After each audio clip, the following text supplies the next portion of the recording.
4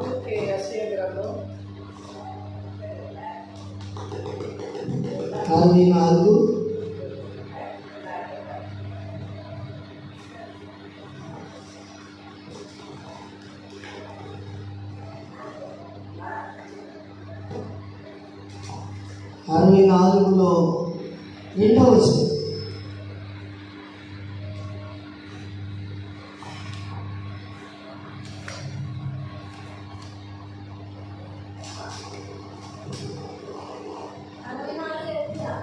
మరియు 2వ వచనం. నీ శత్రువులకు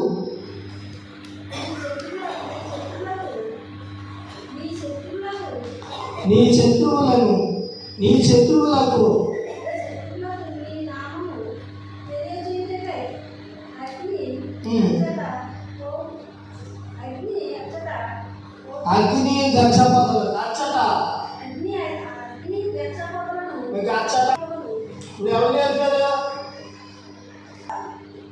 బైబిల్లో దశగ్రంథం సేవకుడు మాట వాళ్ళు ఎవరు?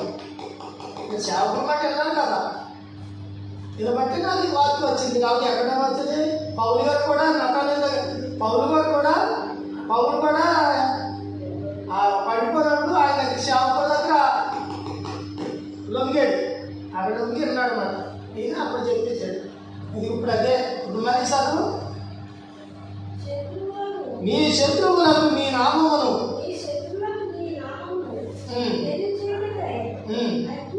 గచ్చపొదలు కాల్చిన రీతిగా అగ్ని నీళ్లను పొంగచేయ రీతిగాను చదువు. అగ్ని గచ్చపొదలను కాల్చిన రీతిగా అగ్ని నీళ్లు పొంగచేయ రీతిగానే నీవు దిగి వచ్చేదవు గాక. చూడండి, ఎలా కట్టుకుంటే అగ్ని నీళ్లు కావచ్చు. నీళ్లు కూడా అగ్ని నీళ్ళు అంట.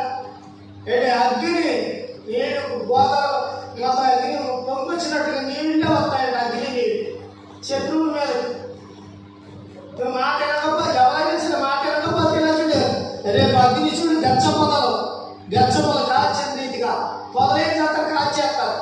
అలాగే దేవుడు మాట వినవాళ్ళందరినీ మాట వినకపోయినా ఈ వాక్యాన్ని వినకపోయినా అదిగో రేపు అగ్ని నీళ్లు పంపించే రీతిగా నీవు దిగి వచ్చేదావు. అదిగో దిగి వస్తున్నాడు. ఏసీ ఎలా వస్తున్నాడు? ఇప్పుడు గోదావరి ఎలా ఉందా? అయిపోయిన నీళ్లు జలప్రళయం అయిపోయింది. ఇప్పుడు అగ్నిశుడు యేసయ్య ఇక్కడ ప్రవచనం వాక్యమే. వాక్యం కాదు, రేపు జరగబోతున్న నానాడు చెప్పింది ప్రవచనం. లోకానికి ప్రవచనం చెప్పండి. గుళ్ళు బట్టి ప్రపంచానికి వచ్చారనుకో ఇదిగో ప్రవచనం జరగబోతుందని. ఆనాడు యెషయా ప్రవచనం చెప్పాడు. రాబోయే కాలానికి ఇలా దిగి వస్తుందయ్యా. అది యేసు ప్రభు. రేపు 2వ రాకడ యేసు ప్రభు దిగి వస్తాడు. కొత్త నిబంధనలో మనం ఉన్నాం.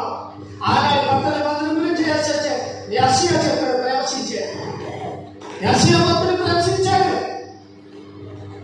యెషయా భక్తుడు రాబోయే రోజులు కుమారుడు వస్తాడు, మరి వస్తాడని చెప్పేశాడు. కొత్త నిబంధన మార్కు, లోక, యోహాను సువార్తకి చెప్పేశాడు. అక్కడ సువార్త ఎందుకుంది? ఇది నువ్వు జరగబోయి రేపు ప్రపంచానికి ఇరిగిపోయిన వారికి నువ్వు చెప్పవలసింది. అయ్యా నేను దేవుడు నమ్ముకున్నావు కదా, నువ్వేం చెప్తావు అక్కడికి? నేను చెప్పాను కదా అక్కడ మన కర్ణాటక అని చెప్పాడు. అది నీ దగ్గర నుంచి వస్తుందని చెప్పేశాను. ఇదిగా నాకు గుప్పిట్లా ఉన్నాడు. నాకు పుట్ట నా ఏసే గుప్పిట్లా ఉంది. ఆయన చెప్పాను ఏసే గుప్పిట్లా ఉంది. కాలాల సమయం ఎండగట్టేసి ఆయన నీరు అగ్ని కూడా ఆయన. నీరు ఎక్కడి నుంచి వస్తుంది? ఆయన ఎంత తక్కువ లేదు. ఎక్కడి నుంచి వస్తుంది? ఆయన దగ్గర నుంచి వస్తుంది. యువతను శకలుగా పారి ఇలాగ శకలుగా పారి దేవుడు చెప్పిన రీతిగాని ఎప్పుడు ఎండిపోయింది, నైలంగా ఎండిపోయింది. ఈ నీరు ఎక్కడి నుంచి వస్తుంది? యేసయ్య చేతిలో ఉంది నీరు. చివరికి వెళ్ళింది ఎక్కడికి వెళ్ళినా నీరు ఎందుకు వస్తుంది? యేసయ్య ఇక్కడ ఇంకా టైం అయిపోతా ఉంది. ఇంకేమవుతుందంటే నీళ్లు పొంగ చేయని రీతిగా నువ్వు దిగి వచ్చి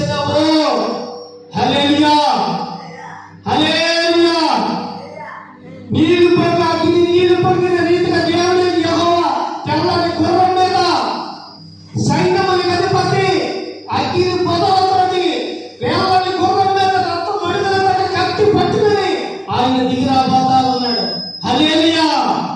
ఎవరి గురించి నమ్ముతారా? మీరంతా నమ్ముతారా? వాక్యం నమ్ముతారా? వాక్యం నచ్చినట్టు వాక్యం నీ కడుపులో పెట్టుకుంటేనే బతికి పట్ట కట్టగలిగింది. రాకపోతే ఏ గోపుతాలను ఈ ఎదుపొద్దు సన్నాగే గోపుతాలను ఏం జరుగుతుందో తెలియదు. దేవుడు మాట విన్నవాడికి ఏదో బతికాడ అట్ట బతకగలిగిందండి. దేవుడు వాక్యం వారిని విరిగిపోతున్న వాక్యం తిన్నవాళ్ళే విరిగిపోయి సేవ చేస్తారు. మొక్కలు అయిపోయి రాట్లు వేసుకుని నీతి మంత్రి కానీ శ్రమలకు బయట చెబుతుంది. అలాంటి వాళ్ళకి దేవుడు ఎరగొట్టేసి ఆయన వాక్కు ప్రకటించడానికి అంతవరకు వాడుకుంటున్నాడు. ఆయన అంతవరకే వాడుకుంటున్నాడు. ఆమె గీతుని గురించి వాటి చేతుల వాడుకున్నా సరే అది వాడబడి అది ఆయన గురించి చెప్పడానికి ఈ గొప్పతనం ఏంటో